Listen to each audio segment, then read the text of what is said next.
Saudara-saudara pecinta channel Suara Karmel, ketemu kembali dengan kami para Karmelit. Nah, karena minggu depan ini adalah minggu panggilan, maka kami semua berkumpul di sini. Saya, Romo-Romo di sini, kepingin berwawancara dengan dua tokoh kita untuk men-sharingkan panggilan mereka. Kenapa sih mereka kok sampai mau menjadi imam, mau menjadi bruder, mau menjadi Karmelit? Nah, nantikan cerita-cerita mereka. Nah, sebelum masuk ke sana, mari kita dengarkan dulu lagu dari teman kita ini, Romo Kustiantoro.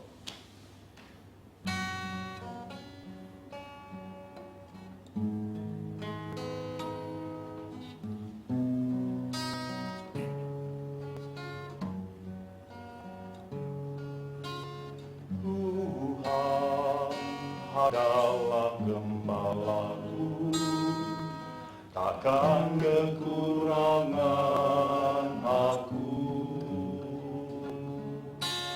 Ia membaringkanku di padang yang berumput hijau. Ia membimbingku ke air yang tenang. Ia menyegarkan jiwaku. Ia menuntunku di jalan yang benar, oleh karena namanya.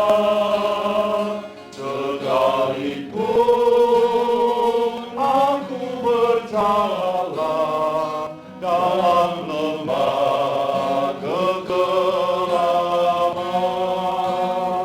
sebab aku diam dalam Tuhan, dalam rumah panjang masa. Aku tidak takut bahaya, sebab Engkau besertaku.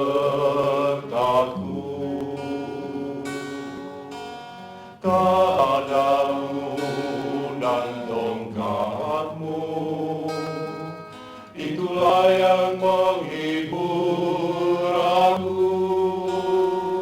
Ia membimbingku ke air yang tenang.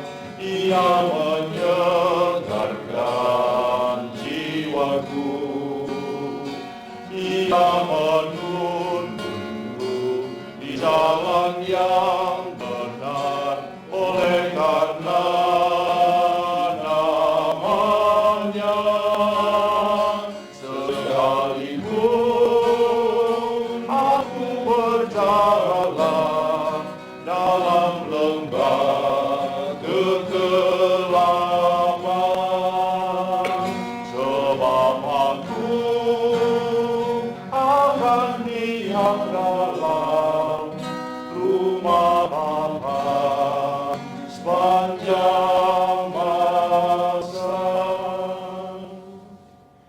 Terima kasih Romo Kus. Sekarang kita kembali ke topik kita, yaitu cerita pengalaman panggilan. Nah, sekarang kita mau kepada siapa dulu? Nah, gini atau gini? Gini. Saya kira Bruder Diki dulu ini ya. Bruder Diki ini. Pertanyaan satu, Bruder. Ya, Kapan Bruder masuk Biara Karmel? masuk mulai sekitar tahun 2015. Oh, baru ya berarti. Masih baru sekali. Saya 4 masih tahun. baru. Masih 4 tahun. 4 tahun ini tergolong baru. Baru. Tapi masuknya kira-kira masih baru, masih muda maksudnya, atau Sudah lanjut wah, usia. sudah lanjut usia, seperti Romo Hadi. Boleh diceritakan Bruder, bagaimana lika-likunya kok sampai mau menjadi bruder?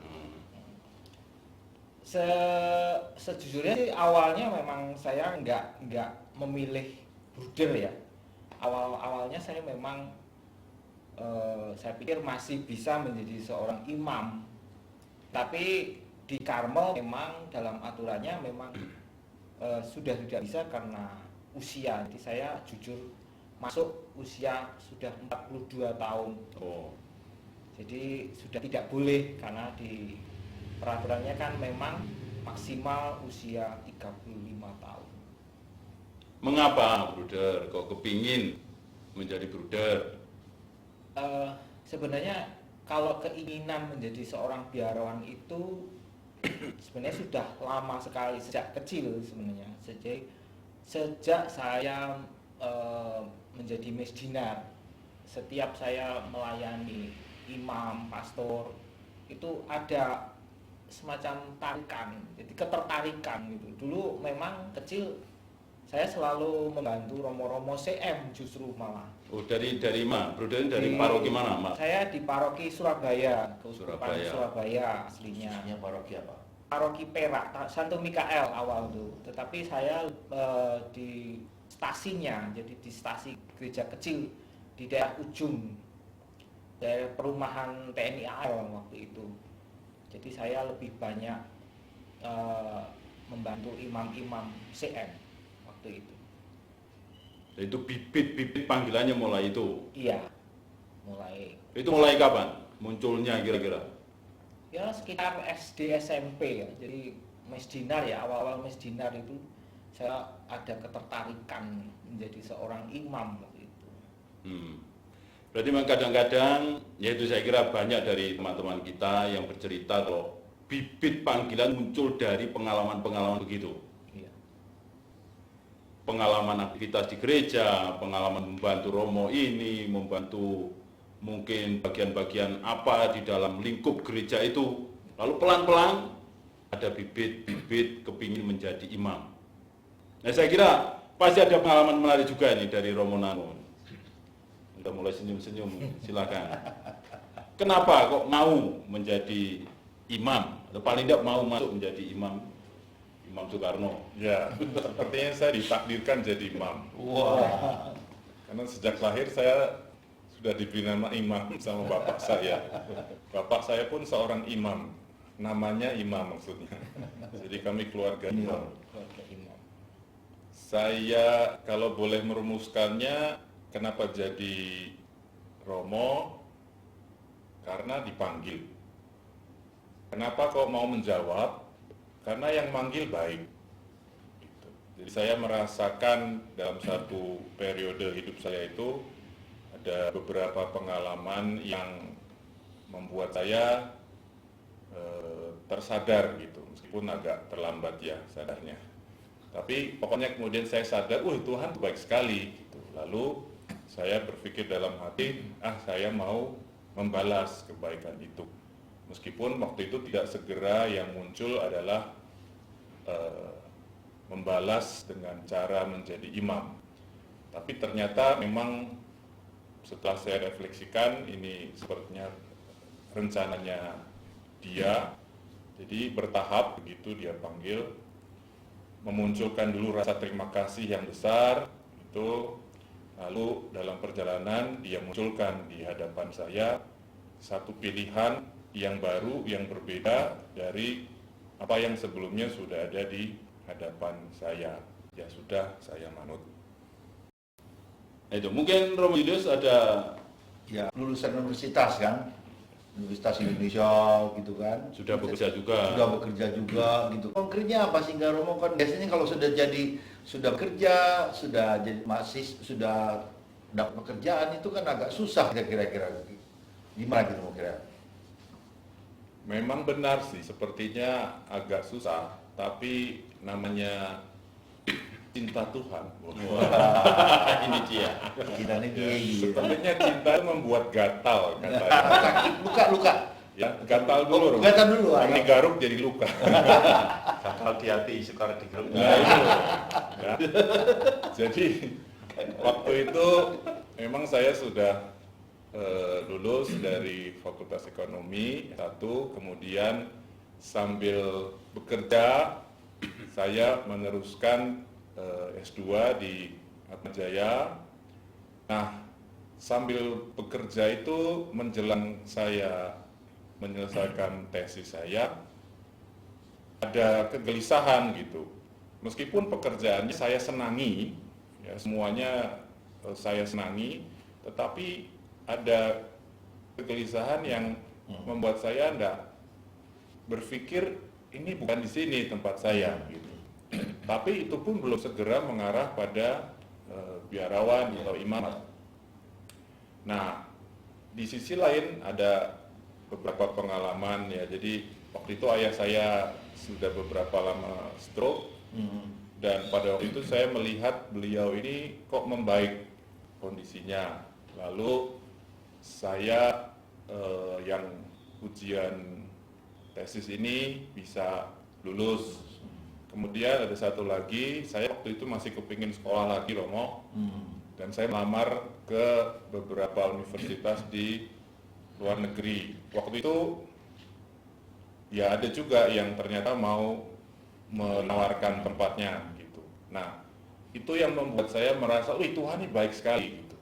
Lalu waktu itu juga menjelang saya ulang tahun ke berapa waktu itu, 26 kah saya lupa, ada saya bikin tirakat ya, puasa 1 minggu, berdoa, lalu bilang pada Tuhan, Tuhan ini hidup saya sudah lulus S2, saya pernah bekerja, saya sudah mengundurkan diri sambil menyelesaikan tesis, dan saya sudah diterima di sekolah di luar negeri, saya punya pacar, sudah 3,5 tahun pacaran, dan sebelumnya 3,5 tahun sahabatan, umur 26, inilah hidup saya Tuhan, kalau Tuhan berkenan, berkati, saya yakin dengan kerja keras dan doa, semuanya oke.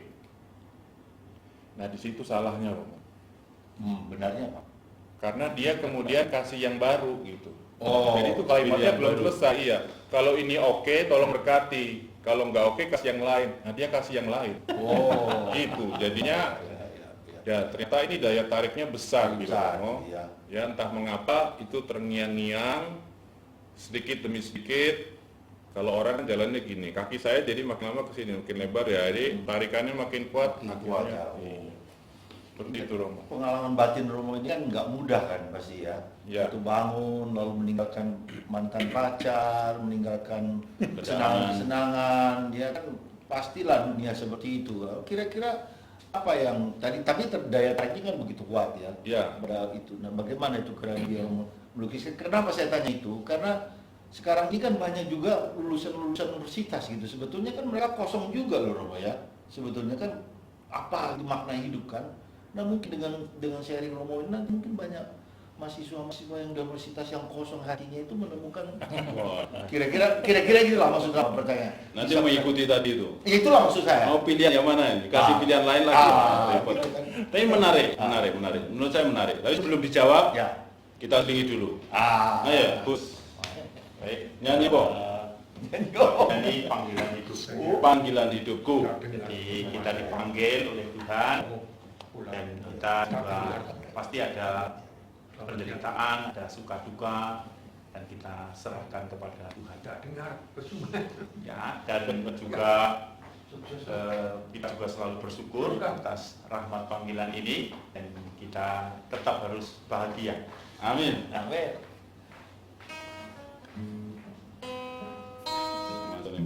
Sari poin bahagia.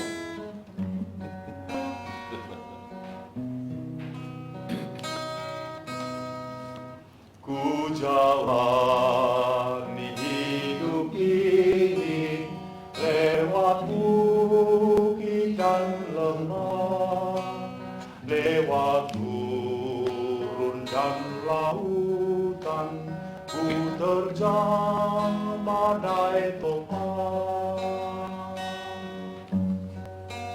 Tahu rasa menderita, walau miskin dan hina, ku serahkan harapanku di bawah salibmu. Dalam hidupku selalu ku dengar, dalam selalu ku dengar panggilan hidupku, ku tahu ya Tuhan, padamu ku rasa bahagia. Setiap hari ku lalui penuh syukur padamu, segalanya telah kau beri, hujan berkat melimpah.